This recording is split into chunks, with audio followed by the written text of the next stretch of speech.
Sarah, what is a PA? So a PA stands for Procurement Ally. It's a term that Disney Cruise Line use for their recognised agencies that can employ and recruit staff for Disney Cruise Line. See, I didn't know, before I started at the agency, I had no idea what a PA was. I know, it's like a foreign language, isn't it? I think even Procurement Ally doesn't really compute it's not a phrase we use in the UK. So I think even when we're advertising, we'll say like hiring agency or, recruitment partner, that kind of thing. But yeah, our technical name is Procurement Ally, and it would be shortened to PA. And is there a way to verify that, to make sure that we are a legitimate recruitment partner? Actually go straight to dcljobs.com and there we would be listed as a recognised procurement ally for Disney Cruise Line. It would have all our contact information and how to apply through us on their website. So it's great because that just reassures people that we are a legitimate agency for Disney Cruise Line. Amazing. So obviously we know each other from before our previous lives at sea. When did you join the agency and how did you get into recruitment? So I joined the agency January 2022. And like you say, we met on the ships years ago working... These ships. Working. I was following Excellent Recruitment on social media, and you'd posted an advert for a recruitment assistant, and I had made a decision at that time to come away from ship life. I'd worked at sea for a number of years and it was time to come home and stay on land, and I just thought, this feels like the perfect opportunity for me. I've worked at sea, I've got that knowledge, I've got that experience.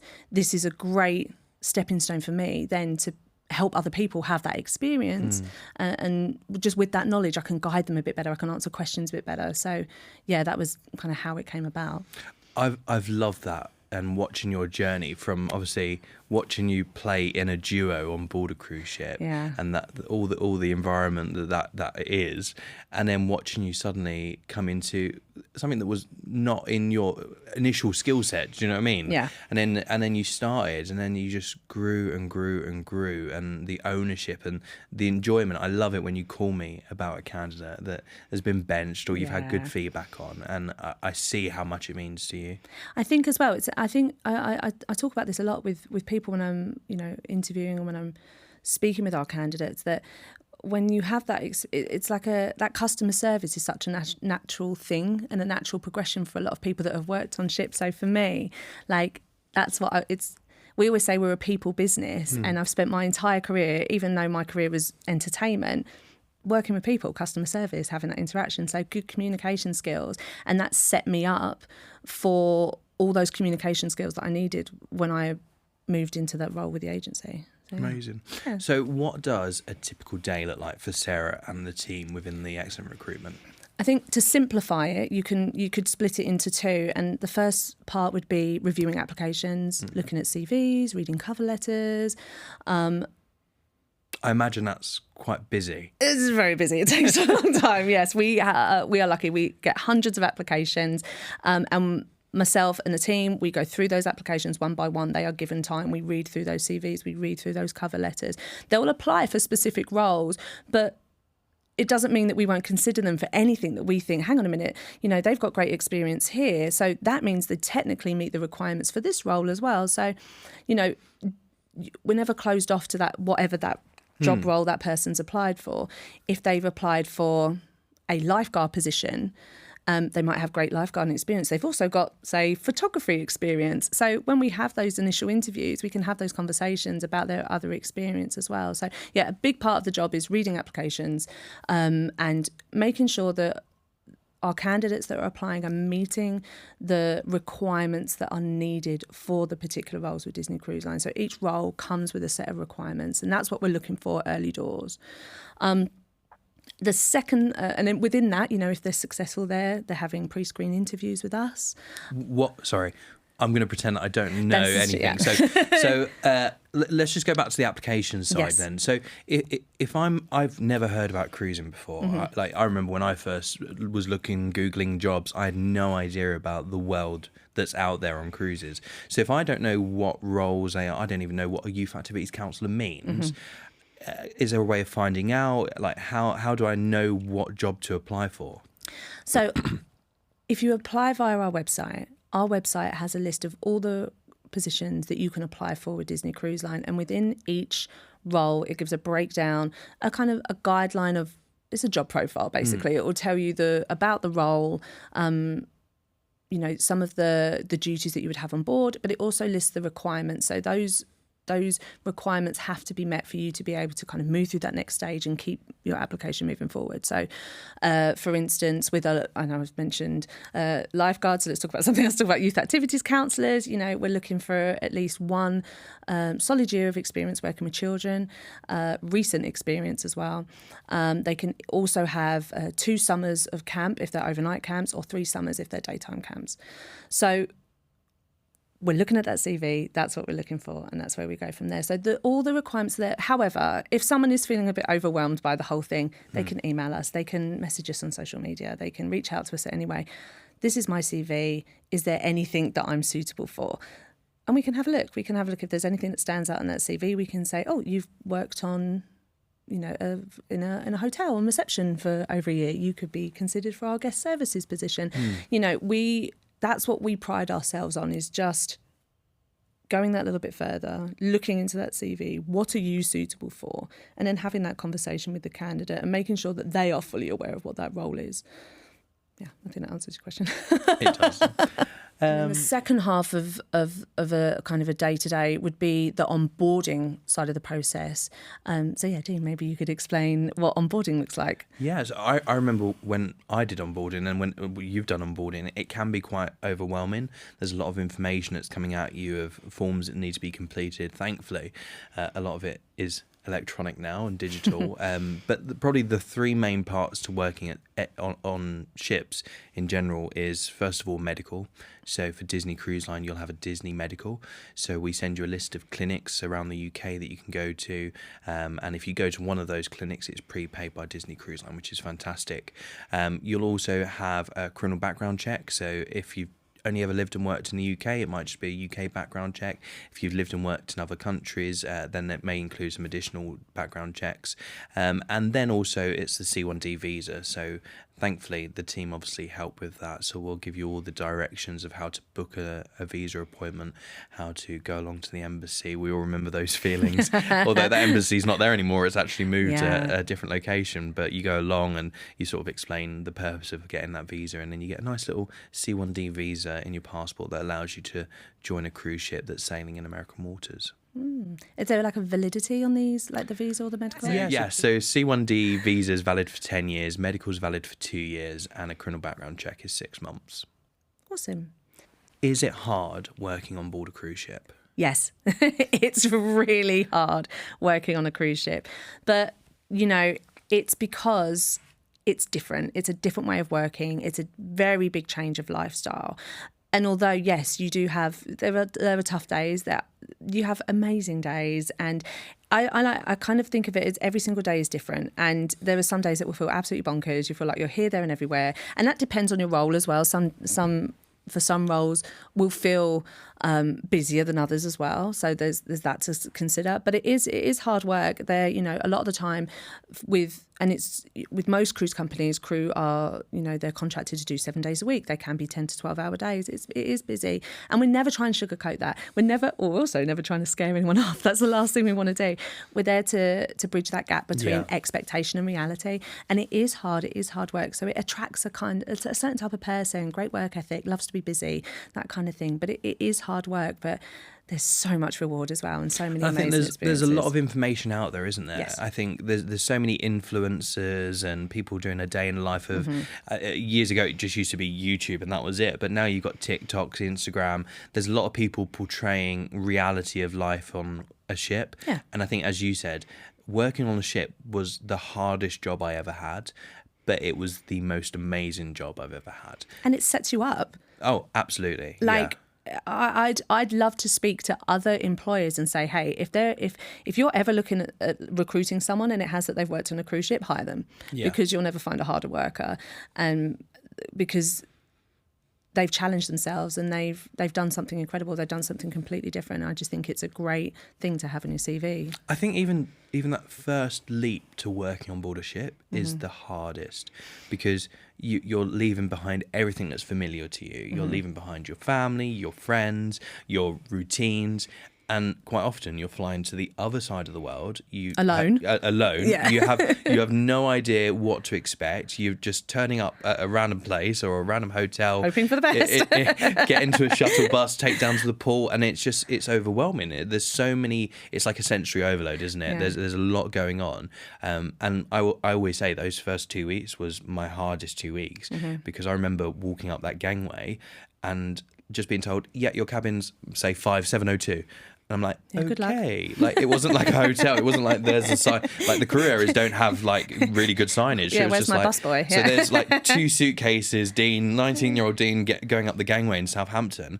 Like, mum and dad are down by the quays, like, waving goodbye. And I'm just like, what have I done? Where do I go now? And I remember getting into the cabin, getting settled, and then that first day, it was like, right, you've got 11 a.m. this, 12 p.m. this, 1 p.m. this. I was like, okay, when do I have a break, or when do I go to sleep? Because it's full on, isn't it? Yeah. And then I think once it settles, then you get into your routines, and then you start enjoying, relaxing. You know your job, you know your safety duties, and then you can get off and go ashore and enjoy Barbados for lunch, that kind of thing. I always say it is challenging. Those first, like you said, those first few weeks are always the hardest. You've got so much training. You're trying to just find your feet, but it is incredible how quickly you adjust. I will say that, you know, that it becomes just your new way of life, and then it's hard. It's actually hard to come away from it. And it becomes, that's how you function.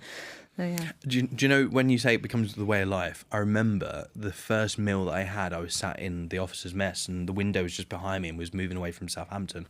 And I remember the vibrations, and nobody was reacting to this. It was like a mini earthquake in my mind, from how I remember it. And like, nobody was reacting. Everyone was just eating their food normally. And the ship was vibrating and moving off the dock, because obviously you got the thrusters. I remember going to somebody and went, is this normal? Is this like the... But then, like, after a week, I'm like, I didn't even notice we'd set sail. Like, it just becomes second nature, as you said. Yeah, I think where you are surrounded by a crew that have been there for a while, and sometimes you are sort of the newest crew member, and you want to have this like moment where you're really excited or something's really unusual, and you're surrounded by people that worked there before that is just like another day on the ship. Yeah. So yeah, it's such a strange thing to talk about, and once you're in that world, yeah, it's completely different to normal life. So I want to ask you, obviously, because you look at lots of CVs. What's the biggest green flag? So I remember when I first applied, it was just a Google, and I didn't have any advice. I just went for it. But if somebody's watching this and they want to apply, what is going to be those green flags that really make somebody stand out? So I think pulling it right back and just having a really clear CV so that we can see that information. Like, especially if you know the role that you want to apply for, if you're applying for youth activities counsellor, a role within childcare, I want to know all of your experience in childcare. So that is what I'm going to have at the forefront of that CV. I'm going to make sure that information is so clear that this is the experience I have working with children. I'm going to make sure that the dates are clear. You know, I want it to say something along the lines of, you know, March 2021 to June 2023. I need like a month and I need a year so that we can properly see then what that experience is and what that person's got. And then with it, and obviously it depends on the role of the specifics, but I think a well laid out CV is like a recruiter's dream. That's underestimated, because there's sometimes CVs can be the amount of CVs that can be missing information, and we're lucky because we often will give people a chance to explain that. But if we didn't have that capacity, we would just be... People could miss out, yeah. Yeah. But like, just taking a moment and going, I've missed that bit out. Like, that's... And sometimes it's a fantastic experience. You're like, why haven't you put this on your CV? Yeah. Like you say, up-to-date CV... chronological order is always nice. Yes, very nice. But I'd say the most recent experience, and then you can kind of go back and, because quite early on sometimes as well, you know, you can start off there, you can start going back and you can go, do you know what? Sometimes you can be like, I don't even need to finish this because they're hitting all those markers straight away. You know, obviously I'm going to look and make sure that everything else is there. But what's nice is sometimes within seconds of seeing that CV, you know that you're going to be wanting to meet this person and have a first stage interview with them to talk more about that experience. But yeah, I would just say make sure that CV is up to date and it's clear with the information that you want us to know for that role that you're applying for. If you can do a specific CV, chef's kiss, or whatever they say these days. The unicorn. Yeah. Lovely. I think one of the great things about working on ships as well is that it doesn't have to just be a one and done contract. You can do contract after contract. You can keep going back. You can have essentially a career at sea, which is something we talk about a lot, is having this career at sea. And I think you yourself moved through a few different roles on board, right? Yeah. So I think career at sea is underestimated, and that's why we use it in a lot of our marketing. And I think when I first joined P&O Cruises, I started off as an entertainment officer, and then I think they transitioned over to it was senior entertainment host, and then I became an assistant entertainment manager. So I think it was nice as soon as I arrived, as you said.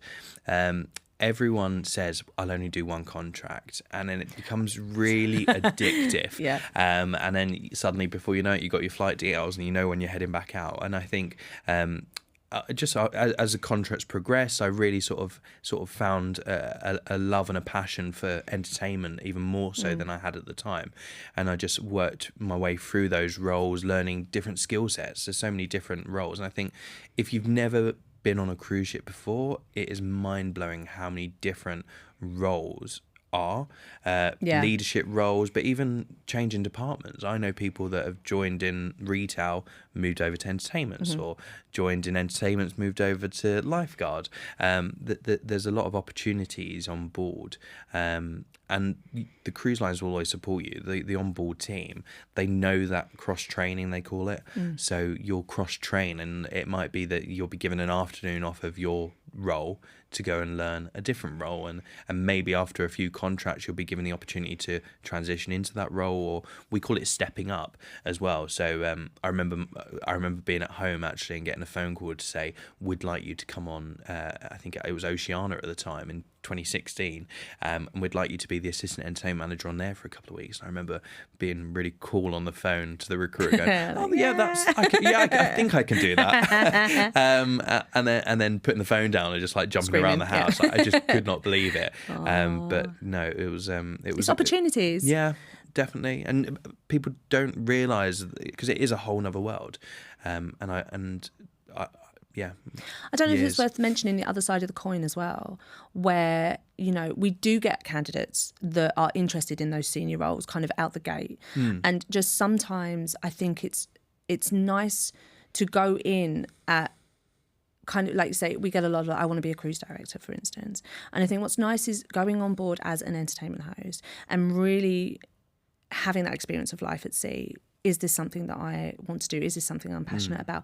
And learning that, enhancing your skills, continuing to learn your craft and experiencing it, and then moving your way up, I think makes you a better leader as well, because you're having that experience of, you're never going to ask someone to do something you haven't done. And it's learning that brand. Yeah, exactly. So exactly. Every cruise line is so different. Yeah. And even within the same cruise line, even if they've got 8 ships, all 8 ships are very, very different. Like you've obviously got the family ships, you've got the more adult clientele, you've got the ones that do the world cruises, the long voyages, you've got the fly cruises. Everything is so different. So I think just jumping into a cruise line and sort of learning the brand and moving around within the fleet is really important. Yeah. So making the leap from classroom to cruise ships, I want to find out about youth activities counsellors. Again, I didn't know what a youth activities counsellor was. I thought it was counselling.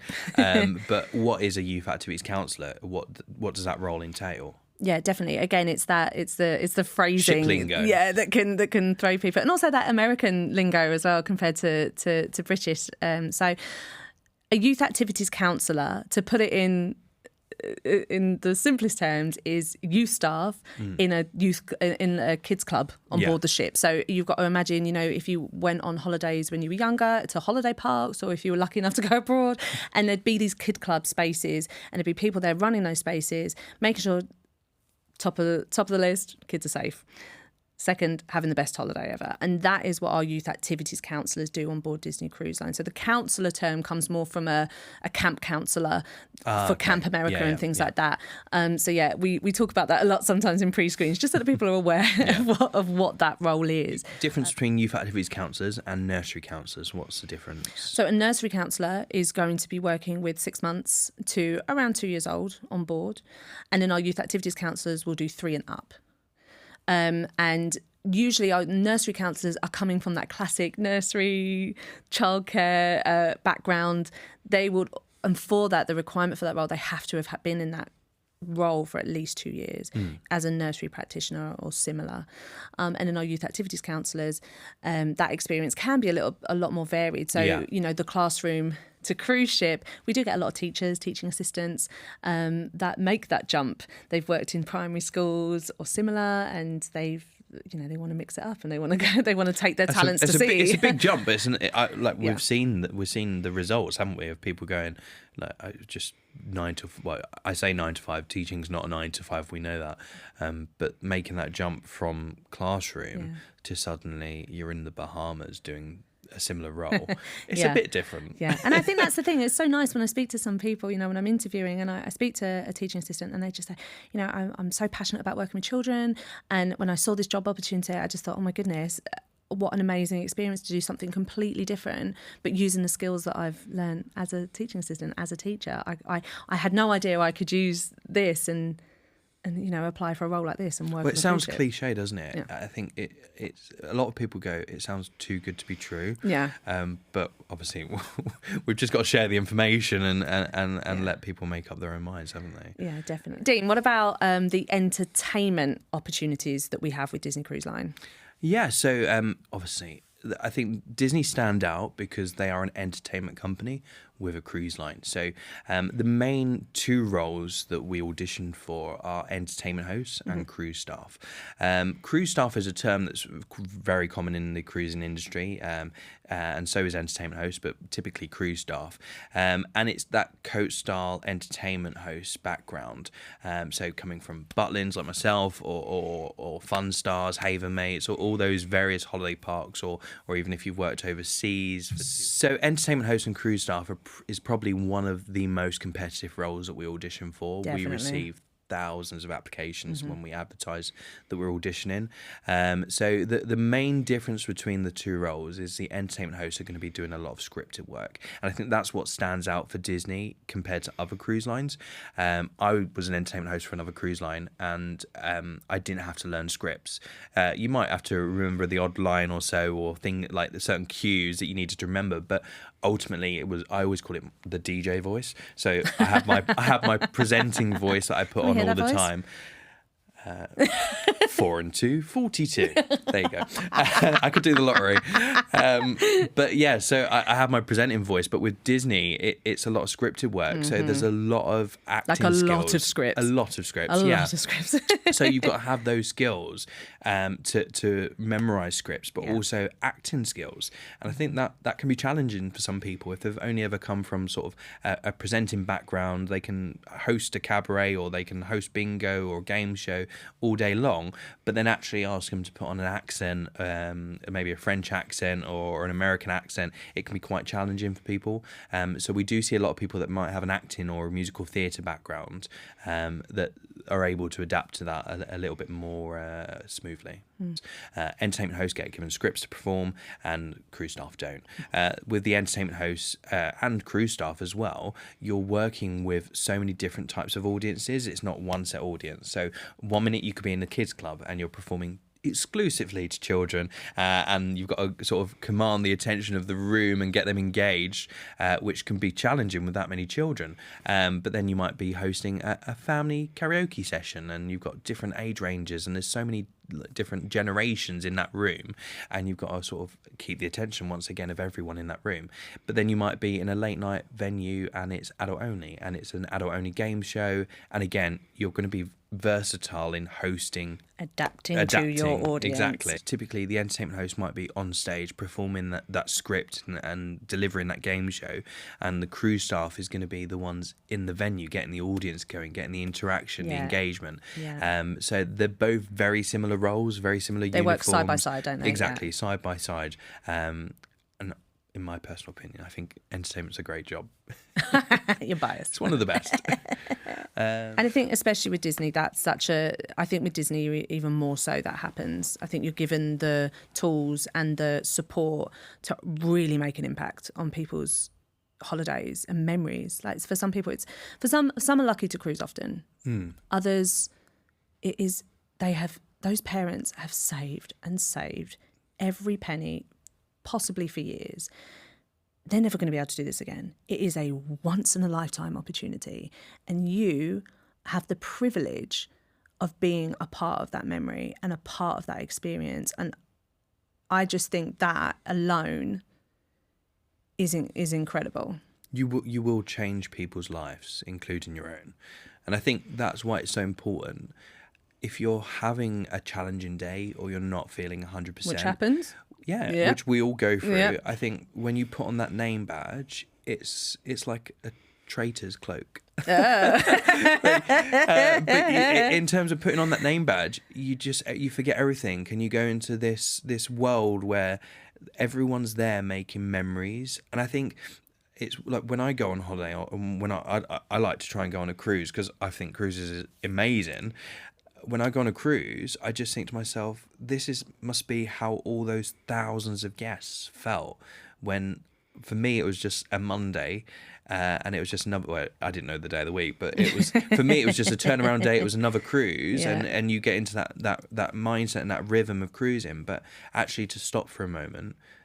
Everyone, like you say, some people have saved up for years. Some people it's their last holiday. Some people it's their first holiday. Mm-hmm. Some people they're getting married on board and special occasions, anniversaries, and there's so many amazing memories that they're going to create, and you get the opportunity to make those memories for them. Yeah, definitely. What other job can you do that in? And see a little bit of the world at the same time. Absolutely. But I think that is an important part, is that, you will have a bad day, because that's life, sadly. Can't have the good days without the bad. And I think, like you said, if I was having a bad day, something incredible would happen that was solely happening because I was on a cruise ship. It could be something with a guest, like a guest comes up and say, hey, we really enjoyed your entertainment, or similar. Or it could just be that you've gone, do you know what, I'm just going to get some fresh air when I'm walking back to my cabin, and there's the most insane sunset.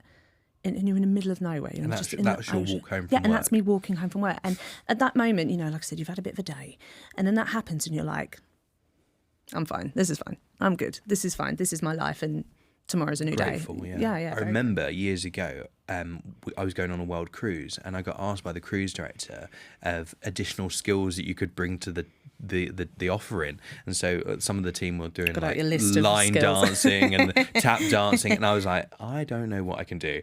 And then I went away and thought about it, and I did iPad workshops. So I had an iPad, and I realised every guest was bringing on iPads at this time, but they didn't know how to use it. Nobody knew how to use it. And I remember I got really into it. I was doing like small beginners programs, intermediate. I was like the Apple, what do they call it, guru? Yeah, you were Apple genius. I was like the ship genius. Get that guy a blue t-shirt.